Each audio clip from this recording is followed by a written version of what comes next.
come from a crime.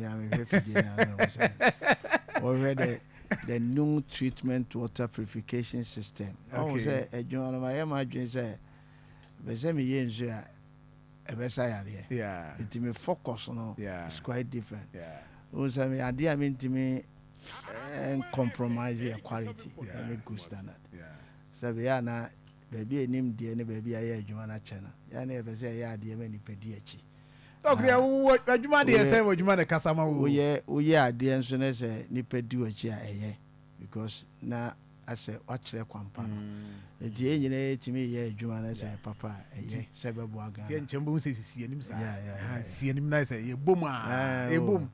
You my dear dog, you my dear Majuma. 7 and I will say 7 a never piano be frame. I'm a call Matthias, frame say. Watch me, that come gas me back. Yes, you no question, no question. If you are very fine, doc. But politics, I can say, friend, active politics, no. Who invest you? Say either say who sponsor candidates be more say or more so sika directly sika call. Oh, I know the so him say John. Sabi never na make us as we actually. Unim sa na ma we nyina dada. Ah, ba say ja we minimize. Do team. Say Chrome dey minim obi a onim say sabi no ye real politics ma invest ma for long time. Both MPP and NDC nyina. Say on say edu baby no ho asantemam ha no. Ye nya adwin bi say ye party ni MPP. And then any MSSA. And then most of the businessmen and peniful be almost safety, almost the mindset and assessment because of and then maybe here who say party no was say we the only white dear and I said the only white call say on fa hon say first never say the asantine intimadia makombe nyina ye MPP na twam they say Akoma na ebetimi the ama NDC and a bit in the MPP. A Gina do be a year beboa Nipana. In 2024, no truth all the Akoma NDC. 2024. 2025. Oh, na some kind of happening. What I say? Na men na kwase anyam da na say just say, "Unu obi akoda kuku." Na do baby no say be fa dwene na ye bobra na wudi nipa na chi. Okay. Enti edu baby a wo hwe baby e beboa no. I don't say there be a mijina baby a mijina say me floating voter. Me timin ka say me MPP ni, and I mean timin ka say me NDC ni for now I'm telling you the amount. E bi nsi da. You say to about we the others who doing that so NDC ana. Say no there. There mfaso amenya wo mu no. Betima ka say for now no. Me wo ho. What you say? Eti say omonso beye ade a anase MPP nso beye ade bi a osabakasa madwene no memfa nye baako dabi atiase ena min so so meka wuti ase ena first na na wa ade bi say wo ye MPP ni no bi hu say wo ye NDC ni a NDC ni ba obeba begu adwuma no ena ye nyina ni ena nke ye nyina na ebewu no kra but said last time na o ka so omo tata wadwuma ono obi engu. Oh, the American say, sad idea and sa perception and never hold one. So, one I will be Jimmy Sona and I say, oh, yeah, a buyer. What is so now was a boy, member Juma, ye now, woman, and become once and saying, it be I'm a free NDC MPP. MPP says, sad, and I'm into a at that time. Any engine, any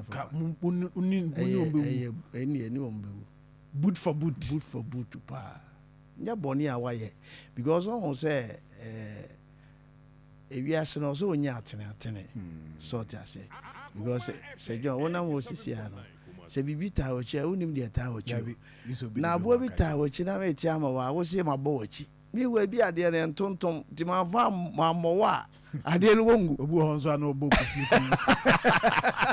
obu ho nso a bona obo no nya anya abo no ota wo no ya abo boni a ba bia wo sine ne boni a wo di ne se wa engage ne se wo bono a yeah wo ja no no nya ba bi fa bɔne foforɔ no ara wokɔdi ɛtu taabe no na abɔno adeɛ no so taa w'akyi ɛna wobɔ no nti wobɔ no ɛbɛka no ɛtu owia no aka kyerɛ sɛ menua bi a ɛnyɛ bɔ na bɔɔ no ne ntontom taa w'akyi nti sometimes no ɛni kwan sɛ politicians no de saa bɔnefo sɛm no hyɛ ɔmu tirim sɛ because of sɛ obi yɛ adeɛ bi a woyɛ adeɛ nyɛ no wakɔka nti na wotaataa business man bi a ɔyɛ adwuma ɔhu sɛ ɛduru baabi no yɛne akora yɛ party no agye te ɛho sɛ ɛyɛ party no ɛyɛ MPP no wokaa sɛ duru mmerɛ bi afidie so na bɛka sɛ na ɔmo ma yokofoɔ taataeɛ ne saa na nipa frɛfrɛ yɛ a why fine aban no wɔ nhyehyɛeɛ ɛwɔ adwuma mu sɛ bi a woyɛ biribiara no a ɛwɔ sɛ ebi a ɔba wo hɔ anaasɛ ɔto no nsa frɛ na ɔbusabusa wo questions bi a na bibi ɛnyɛ bɔne by duru baabi a ɛkwan a nipa no bɛfa so aba no ɛno na ɛyɛ asɛm no wɔnyɛ sɛ yɛfrɛ wo sɛ bra ɛti bi a memfa no sɛ obi ahu sɛ obibini abɛtena akoma akɔka asɛm bi nti ɛno nti wɔfiri akoma no a na yɛasoba nipa aba no me saa nneɛma no deɛ ɛnneɛma no somi because me no mehu adeɛ bi a memɛtena wiase sɛ meyɛ deliberate na ɛno nti sɛ biribi na ɛnyɛ na mabɛka na ɛno yɛafa kwan bi so de harasew ne saa nneɛma no ɛnyɛ fɛ ɛyɛ saa no a kuro no yɛntumi nkyekyere ma no nyɛ yie so because adeɛ bi obiara yɛ biara na ɛnyɛ biara because ɔ sɛ ɔwɔ timi anaa wɔnyɛ timi bi nti ɔsɛ ɔde huhu nipa ɛka wabrabɔ hyɛ okay dog deɛ nti a memabusa saa deɛ wei ne sɛ wama mate aseɛ sɛ it's not about party sɛm ne ade but do you believe sɛ individual nso so etimi move as in individual a ɔleadi either MPP or NDC ɛno nso timi move sɛ nipa yi me trust no even though or political party wey but me trust in the ideas no and I say as an individual me gyina di so betimi aguide LED ama bi etimi akoye nim and also timi move o say me fan say ye business ye be nya trust wo MPP no ema afi no trust ne be nya afi na say akoye hwemuada me fan say President Mama be hu businessman wa Santa region bro mo kasae no bibia wantimi anya kura ma obi kura no dollar na etimi ba from man ko 40 nye sika ye o mo transfer fa o le ma masa e breki bibia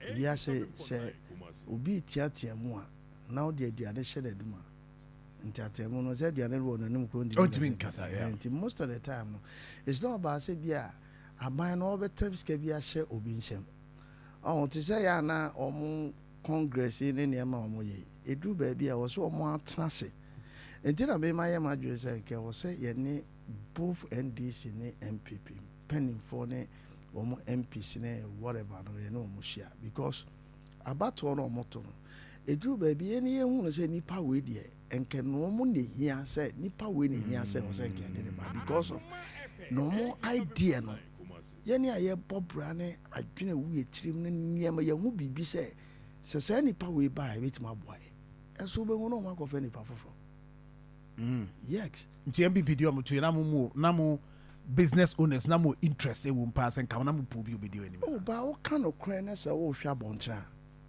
777 mpɛduasa wohu sɛ me no mene vice anante so many years vice yɛ me nipa paa so Dr. Bomia obi owo kromo bi ani but this is not appropriate time for him to say obeba enipa obusa o ma bonten na o mo pe o mo nyina de na Ghana pe o mo no na nka o mo pe Canada so based on mo baby am free ba na o kasa na se denti na original so kasa eye say no yenye politicians eti de nkofo ka ne de o mo be ka kire e na sabe me mikuta nipa wote ase me nkuta nipa kura no metima ka se mikuta nipa more than 300 and something so wote ase eti fine me ne me nkwara akura wo dwo na se bi omo ka asema omo di nkomo a meti nkomo omo di enipa a me kwa bontra omo di nkomo a meti Enti sebi no, it's not about say bia me.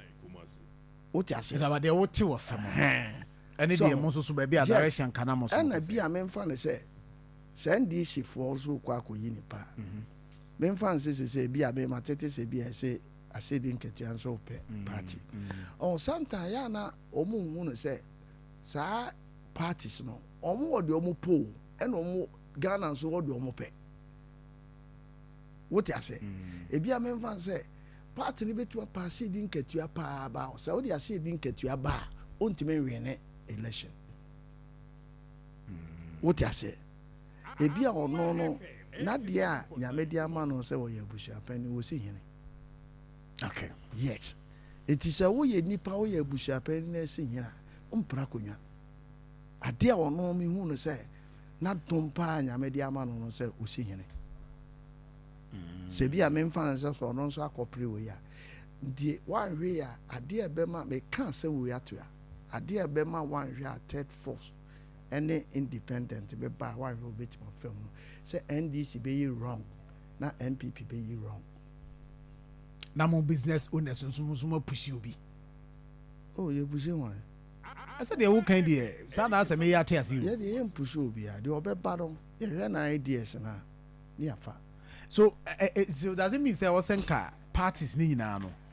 And because more Ashanti Ghana business owners, the private sector, no could economy ni mu ye pa. There was a party no esheda mpanimfo sheda shia mo gima dwinkyere say why ni emfa no mra one best. You think that there was a honey dey ni kyere. But omo no dwene omo party no. Enti ye na sem no omo fa nto omo ba no ma bepem. Enso de e kan ne wo. Ba omo mu yesa. And you now the nanka wo susenka ken na ko say mumu my business e nanka mu susenka ona ke die ni mo. Na ndisi so hwana ka mu susenka. Oh enye se me na me hihwa amomo. But o se wo mo anka se tie form no de form ka. Se MPP de o mawie is say akase on be kan bom na ai ken ebeboa because e de ken so obi se de wo kan. Obeboa na abem. NDC de no munya nwi. E ho na bi asa bere wo kan ebe to mu timi. Omonka bom na be adwuma. I don't know because drew baby a politicians na ankasa na azo mo ye omo own enemies. Omo Akoma faso no omo nkofo ase you know ya na you no say ye fru ba komu ade e na omo prade sometimes sabe aware kure be ju aka jo say ware oba ba ko na no ngo manyina but ejapade na nkola ba ko na oba ba ko ma na chere kura ntokoti mi the most of the time is not about say bia ti mi hu no say edru ba bia omo so ntie efom what you say na omo mfa omo party ne say e bia NDC we ni epeno na MPP we ni epeno also omo from say omo from so omo work underground no omo hwe from no de nkofo kan from so na ye hu kwan e be fa so na third force who would you say we are third force beat me aba and no na make say third force no e beat me aba de wo mni ene say NDC be yi de obi Ghana mpe na MPP for so yi de Ghana mpe e ho na third force no e be kire nipa obeba